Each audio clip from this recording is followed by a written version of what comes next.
Hello everyone, welcome to E academy. Hopefully बढ़िया होगे, मस्त होगे, मज़े कर रहे होगे, सर्दी का मज़ा ले रहे होगे, है ना। मेटल्स एंड नॉन मेटल्स में हमने जो लास्ट लेक्चर किया था उसमें हमने उसकी कुछ प्रॉपर्टीज़ की थी, है ना। और मैंने कहा था कि कुछ प्रॉपर्टीज़ अभी रहती हैं।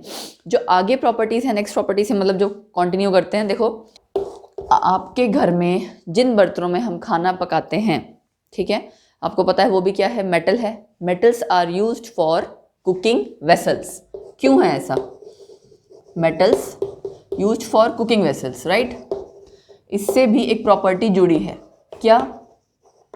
दे are good conductors of heat, right. Good conductors of heat. बर्तन जरा याद करो, घर में किस किस चीज़ के होते हैं? स्टील नहीं, स्टील इज एन एलॉय, ठीक है। एलॉय इसलिए क्योंकि उसमें कार्बन मिला होता है। Good conductors of heat.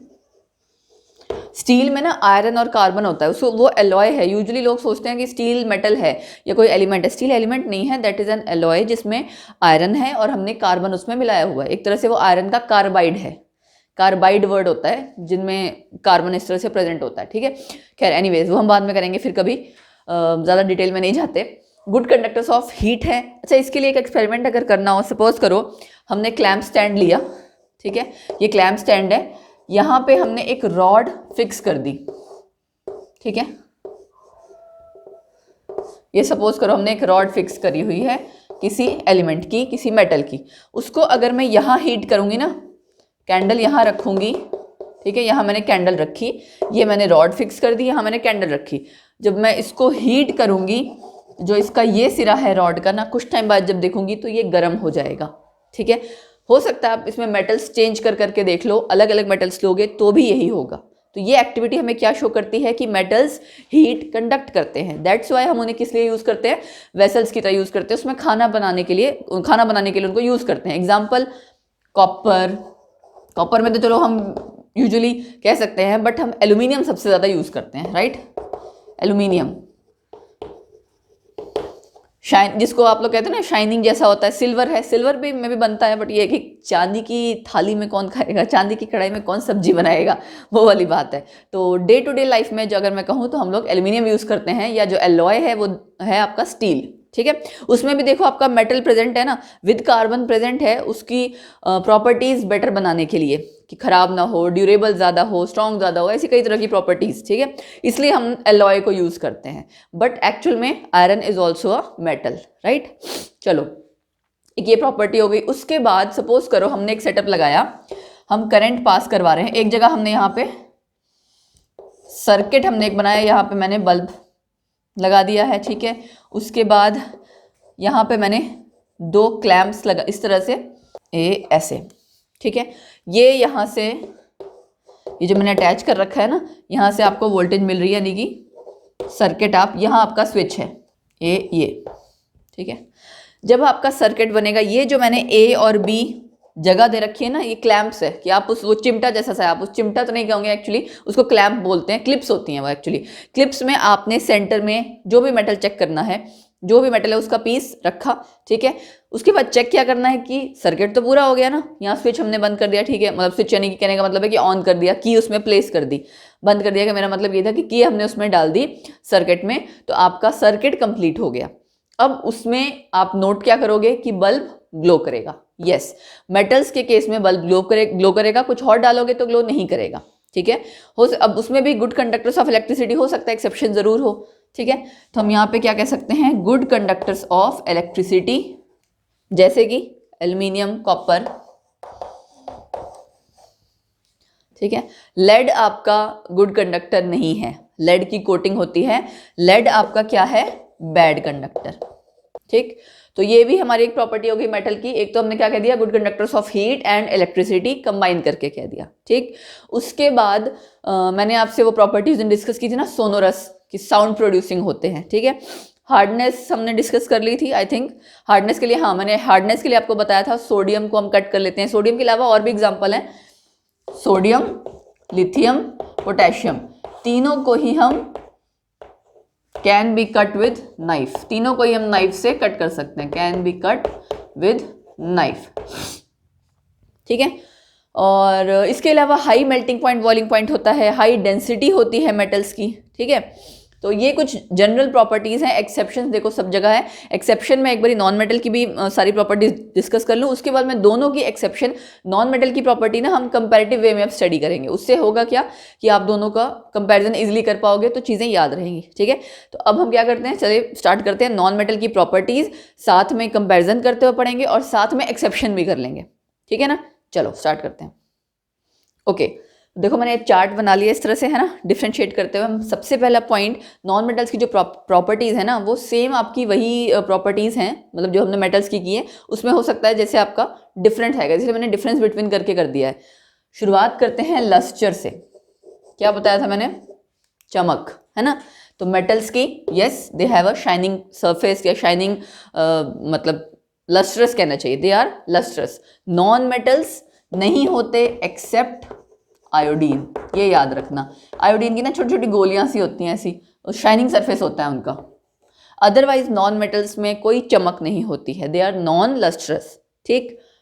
फिर आता है आपका हार्डनेस। अच्छा, हार्डनेस में देखो मेटल्स आपके क्या होते हैं, जनरली हार्ड, जनरली हार्ड लिखना चाहिए ना, थोड़ा छोटा छोटा लिख लेती हूँ मैं, जनरली हार्ड। एक्सेप्शन में लेकिन मैंने आपको क्या बताया हुआ है, एक्सेप्ट सोडियम, लिथियम, पोटेशियम। इनको हम नाइफ से कट कर लेते हैं। यहां क्या करेंगे, यहां है जनरली सॉफ्ट, लेकिन यहां भी एक्सेप्शन है। एक्सेप्शन है आपकी क्या, डायमंड। अब डायमंड, ग्रेफाइट, ये सब किसके एलोट्रोप्स हैं, कार्बन के। इसके बाद मैं बताऊंगी एलोट्रोप क्या होता है, ठीक है, एलोट्रोप भी बताऊंगी। ऐसी कोई जो भी चीज़ें इंपॉर्टेंट बीच में आती जा रही है, जो कंपटीशन पॉइंट ऑफ व्यू से भी ज़्यादा इंपॉर्टेंट है, वो मैं बीच बीच में बताती जाती हूँ, ठीक है। अच्छा, जनरली सॉफ्ट होते हैं। डायमंड आपको पता है हार्डेस्ट सब्सटेंस है ना, हम क्या कहते हैं, हार्डेस्ट सब्सटेंस है, ठीक। तो ये आपका कार्बन का एलोट्रोप है, so it is a non metal, ठीक है। अच्छा, उसके बाद स्टेट। स्टेट मतलब सॉलिड स्टेट, लिक्विड स्टेट, वो वाली स्टेट।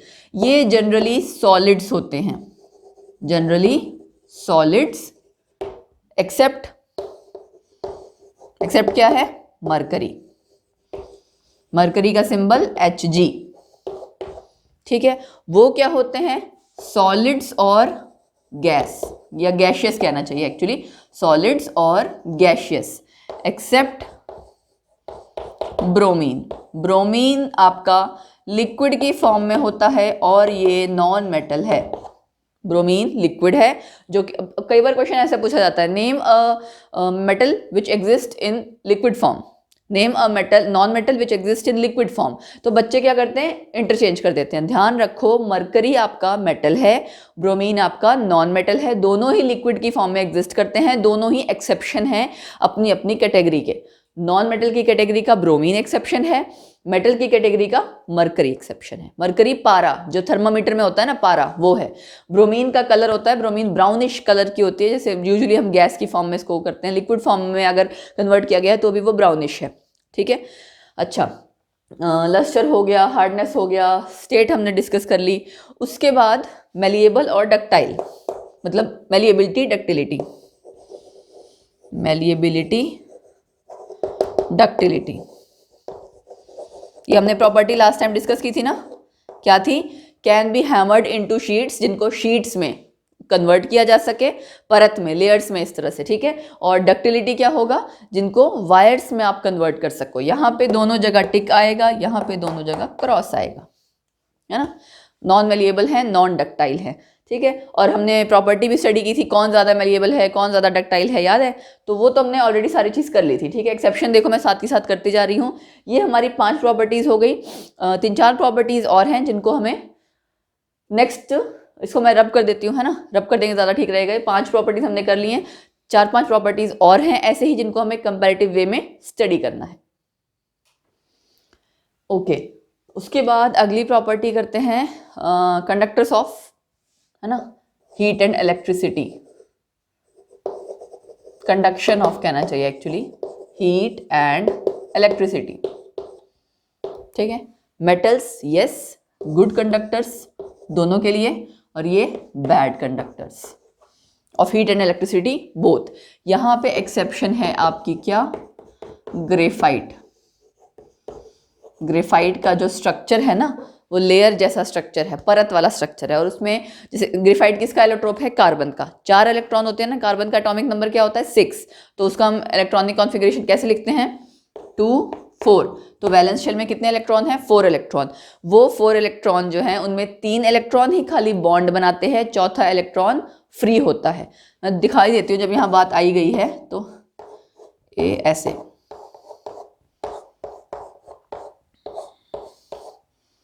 वो नहीं देखा मधुमक्खी का छत्ता जैसे, ठीक है, इसमें हेक्सागन हेक्सागन बने होते हैं।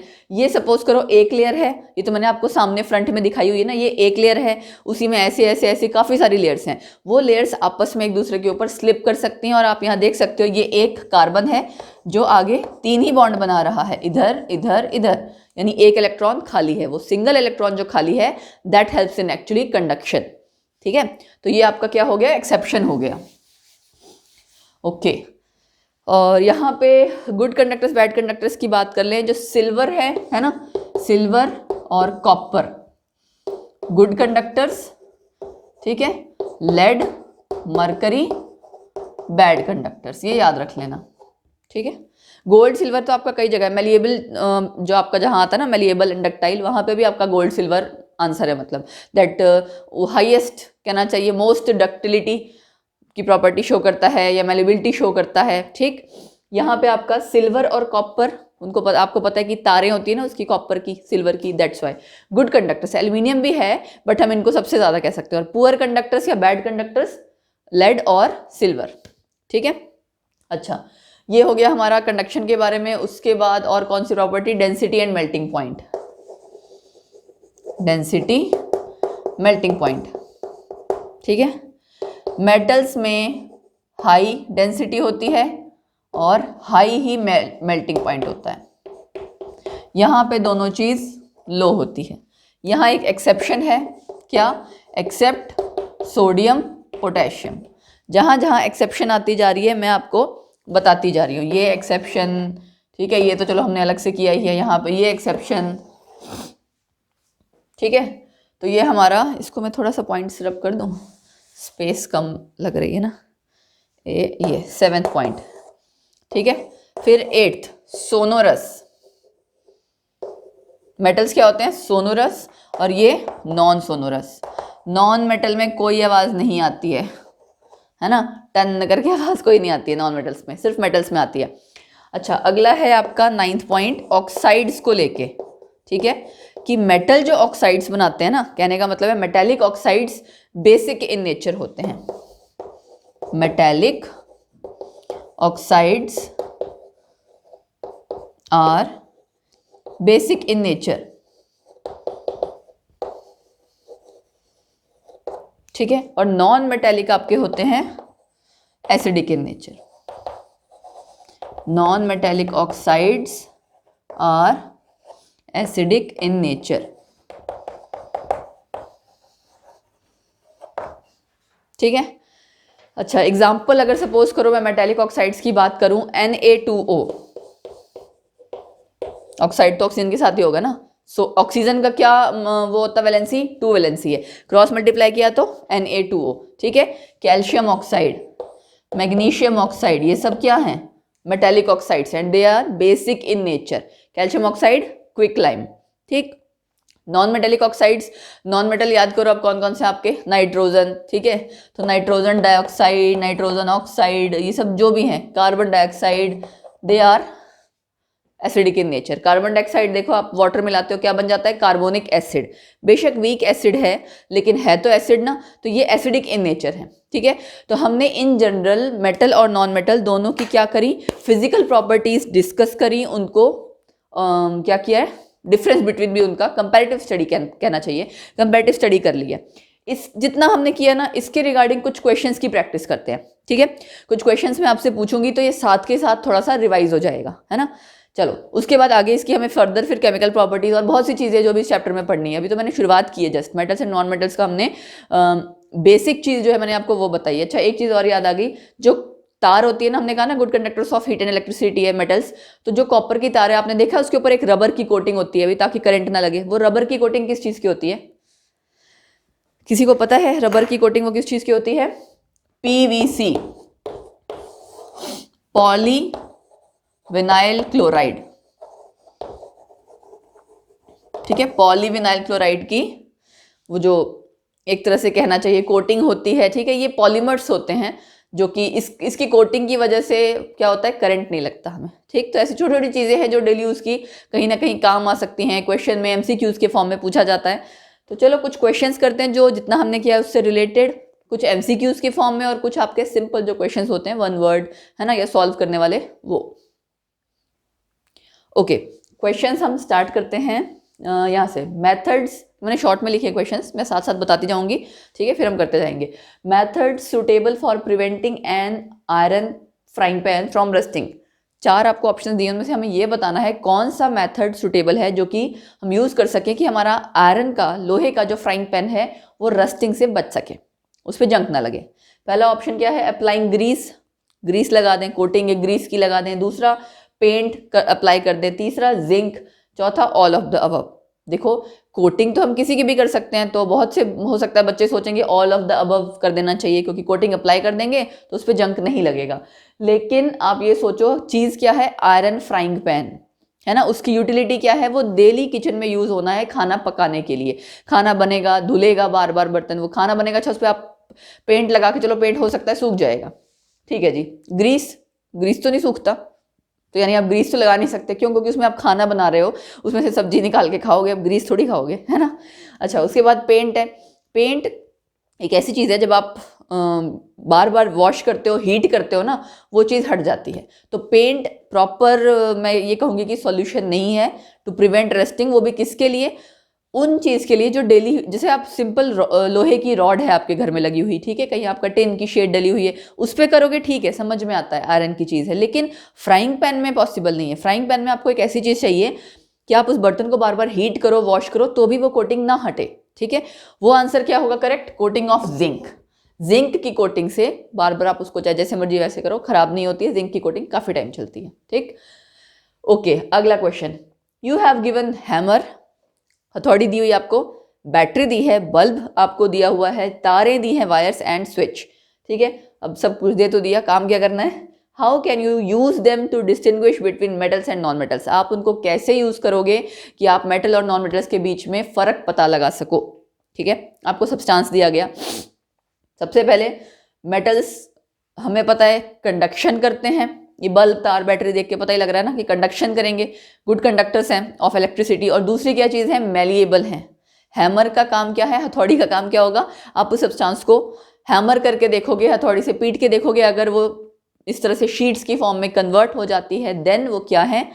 मेटल्स। और अगर नहीं होता है तो नॉन मेटल है। ठीक है, क्योंकि मेटल्स की क्या प्रॉपर्टी है? Malleable and ductile. Non metals की क्या है? Non malleable, non ductile. ठीक, और दूसरी चीज़ क्या है? बैटरी, बल्ब, वायर और स्विच दिया हुआ है, तो उससे आप क्या करोगे? जैसे हमने किया नहीं था, एक सर्किट जैसा बनाया था, बैटरी दी हुई है, उससे आप अटैच करके बल्ब को करोगे वायर्स के हेल्प से और स्विच लगा दोगे। और उसके बाद वही क्या करोगे? वहाँ पे उसको आप अटैच किसके साथ करोगे? जिस भी मेटल को आपको टेस्ट करना, मेटल नहीं सब्सटेंस को टेस्ट करना है, क्योंकि हमें नहीं पता ना वो मेटल है कि नॉन मेटल। अगर उस सब्सटेंस की टेस्टिंग से बल्ब जला, कंडक्शन हुई, इसका मतलब क्या है? मेटल है। और अगर नहीं जला तो नॉन मेटल है। ठीक है, अब कुछ बच्चे सोचेंगे ले ग्रेफाइट तो एक्सेप्शन है, ग्रेफाइट से अगर कंडक्शन हो रही है तो हम आंसर अगर मेटल लिख देंगे तो गलत है।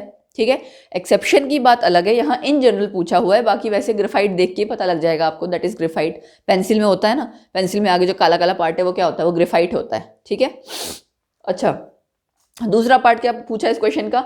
Usefulness of such test in distinguishing them. देखो ये क्वेश्चंस ना एनसीईआरटी के हैं, मैंने कहीं और से अभी नहीं लिए। जो हाई लेवल के क्वेश्चंस हैं आपको पता ही, चैप्टर के बाद हम और क्वेश्चंस की प्रैक्टिस करेंगे ही।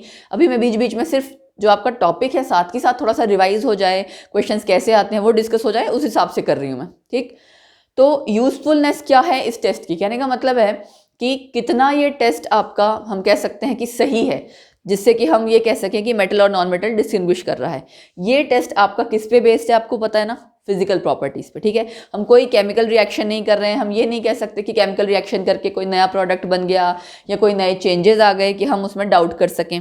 ठीक है, और रिएक्शन में आप देख ना सको, आपको पूरा टेस्ट करना पड़े। ये टेस्ट आपके सही हैं अगर आप क्योंकि ये फिजिकल प्रॉपर्टीज़ पे बेस्ड हैं, ठीक है।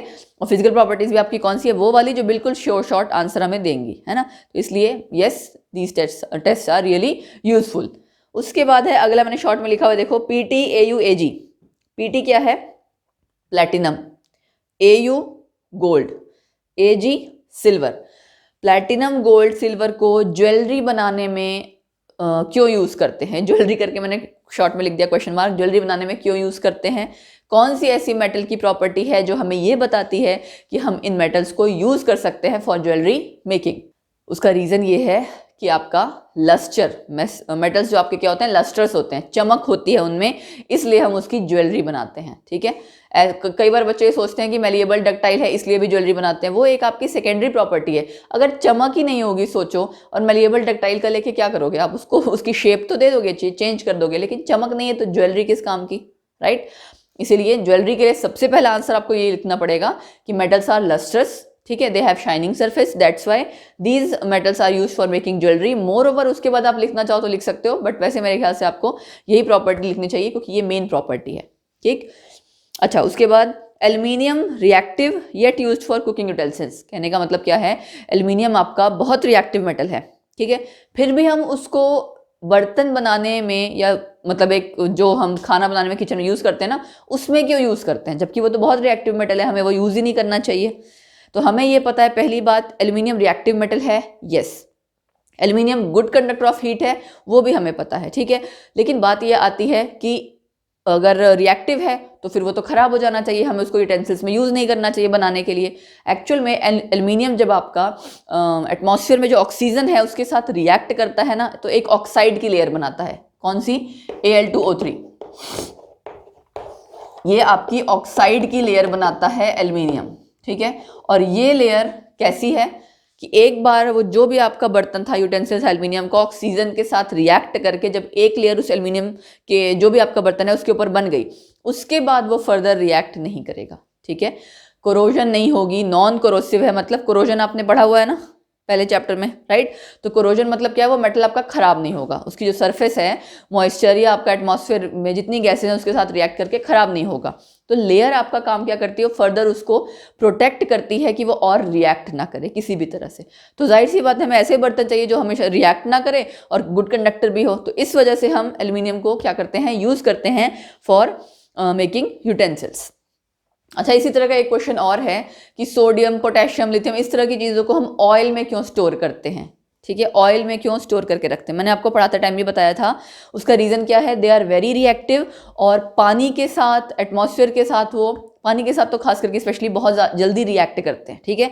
और पोटेशियम की तो रिएक्शन बहुत एक्सप्लोसिव हो जाती है, इसीलिए हम उसको, उसकी रिएक्टिविटी को कम करने के लिए, स्लो डाउन करने के लिए उसको कहाँ स्टोर करके रखते हैं, केरोसिन ऑयल में, ठीक है। तो अगर हो सकता हो बाई चांस क्वेश्चन आपसे इस तरह से पूछा जाए, sodium potassium are stored in kerosene oil, why they are stored in kerosene oil, ठीक है, तो उसका रीज़न ये है कि उनकी रिएक्टिविटी बहुत ज़्यादा होती है, पानी के साथ वो एक्सप्लोसिव रिएक्शन करते हैं, इस वजह से हम उनको ऑयल में स्टोर करके रखते हैं, ठीक। ओके, अब थोड़े से अप्लाइड टाइप वाले questions. Why metals are good conductors of electricity. हमें ये तो पता लग गया कि हाँ फिजिकल प्रॉपर्टी है, metals are good conductors of electricity, लेकिन क्यों, रीज़न क्या है। देखो, आपको पता है मेटल्स क्या करते हैं, कैटायन बनाते हैं, हमें पता है ना। मेटल जैसे सपोज करो हम कहते हैं सोडियम, ठीक है, पोटेशियम, क्या बनाता है ये, इलेक्ट्रॉन लूज करके सोडियम से क्या बन जाएगा, सोडियम प्लस, पोटेशियम से पोटेशियम प्लस, कैल्शियम है तो कैल्शियम 2+। आपने इसकी इलेक्ट्रॉनिक कॉन्फ़िगरेशन कर रखी है ना, जैसे सोडियम का देखो आपने इलेक्ट्रॉनिक कितना एटॉमिक नंबर होता है, 11, ठीक है। नियॉन के बाद सोडियम आता है 11, तो आप क्या करते हो, 2 8 1, आपने ये लिखी हुई इलेक्ट्रॉनिक कॉन्फ़िगरेशन, ठीक है। ये तो आप 10th के लेवल पे कर रहे हो, आगे जाके जब आप +1 में पढ़ोगे ना, इलेक्ट्रॉनिक कॉन्फ़िगरेशन लिखने का और नया तरीका आता है, उसमें और डिटेल में है। ये आपने सिर्फ शेल किए हुए हैं। शेल मतलब कि आपने सेंटर में पढ़ा है कि न्यूक्लियस है, 1 शेल, 2 शेल, 3 शेल, शेल के अंदर भी आगे बहुत सी चीज़ें होती हैं, सब शेल, ऑर्बिटल, मतलब डिटेल स्ट्रक्चर है एक तरह से पूरे एटम का, ठीक है। इस साल आपको नहीं पढ़ना है, बट +1 में आपका वो आगे आएगा, ठीक।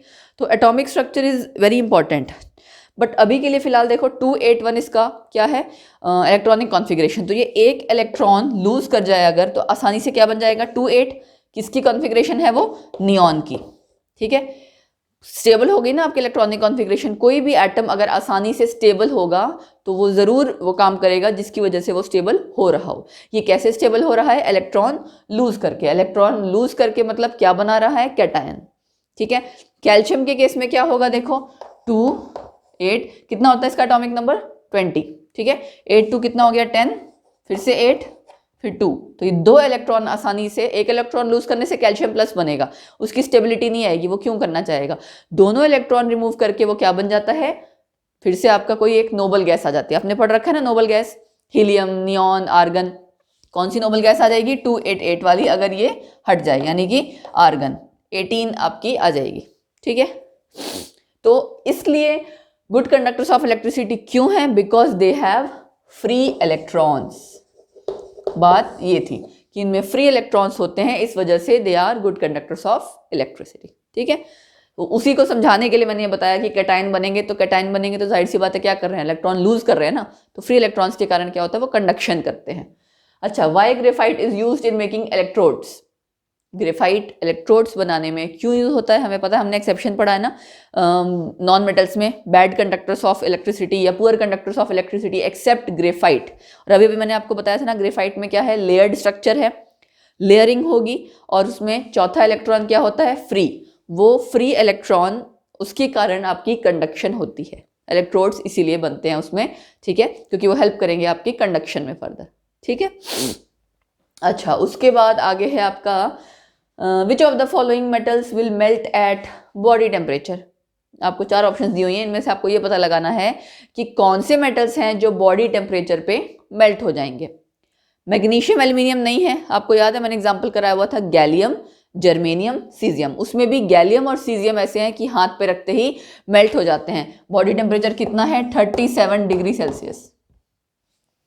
ठीक है, तो यस, ठीक है, इस पे आपका जब जो भी आप ये दोनों मेटल्स अगर आप लोगे, गैलियम और सीजियम, ये मेल्ट हो जाएंगे। ये एग्जांपल्स याद रखना, बार बार आपके पूछे जाएंगे, जैसे एक्सेप्शंस जितनी हमने की हैं वो पूछे जाएंगे। ठीक है, उससे रिलेटेड हो सकता है थोड़ा सा क्वेश्चन तोड़ मोड़ के पूछा हो। फाइन, तो ये हमने आज के लेक्चर में क्या किया? फिजिकल प्रॉपर्टीज हमने आज कंप्लीट कर ली हैं, मेटल की, नॉन मेटल की, कुछ क्वेश्चंस की भी साथ में थोड़ी सी प्रैक्टिस की, थोड़ा सा आइडिया लिया कि हाँ किस तरह के क्वेश्चंस आते हैं, है ना। अब अगले लेक्चर में आपने केमिकल प्रॉपर्टीज हमें स्टार्ट करनी है, मेटल्स की, ऐसे ही नॉन मेटल्स की। उसमें वो हमें अलग अलग तरह की जितनी रिएक्शंस हैं वो याद करनी पड़ेंगी। ठीक है, उनको भी फिर हम कंपैरेटिव वे में स्टडी करेंगे थोड़ा सा, ताकि आपके लिए आसान हो जाए। तो आप लोगों ने क्या करना है? आप लोगों ने रेगुलर लेक्चर देखते रहना है, ताकि आपका नया जो ये चैप्टर स्टार्ट हो गया है ये भी प्रिपेयर हो जाए। एंड अपकमिंग एग्जाम्स आपके जितने भी हैं कॉम्पिटिशन वाले, जिसमें जनरल साइंस आती है, वो बैच आपका ऑलरेडी चला हुआ है, आप देख सकते हो। ई-अकेडमी ऐप डाउनलोड करो, ठीक है, तो वहाँ पे आपके बैचेस चले हुए हैं, जाके इनरोल करो कोर्स में। एंड मोर ओवर आपका जो साइंस है, जनरल साइंस में केमिस्ट्री आपकी कवर अप हो रही है, तो आप लोग रेगुलरली वीडियोस देखिए, ज़्यादा से ज़्यादा लाइक करो, और आपके लाइक्स, आपके शेयर्स मुझे मोटिवेट करते हैं, ठीक है, मुझे हैप्पीनेस देते हैं, कहना चाहिए। और यस, बाकी तो जितना हमने लाइव सेशन में इंटरेक्ट किया, उससे बहुत बच्चों की रिक्वेस्ट आई हुई थी कि मैम नेक्स्ट चैप्टर स्टार्ट करो, हमें फर्दर करना है, क्वेश्चंस की प्रैक्टिस बहुत हो गई एंड ऑल। तो हमने इसीलिए नेक्स्ट चैप्टर आपकी डिमांड पे ही स्टार्ट किया कि ठीक है, अब अगला चैप्टर हमें स्टार्ट कर देना चाहिए। ठीक, तो अब जब स्टार्ट कर दिया तो देखना भी शुरू करो, क्यों डिले करना, है ना। ठीक है गाइज, लाइक करो, ज़्यादा से ज़्यादा शेयर करो, और जो लोग भी नए हैं वो प्लीज़ चैनल को सब्सक्राइब कर लो। ई-अकेडमी स्कूल को भी सब्सक्राइब करो।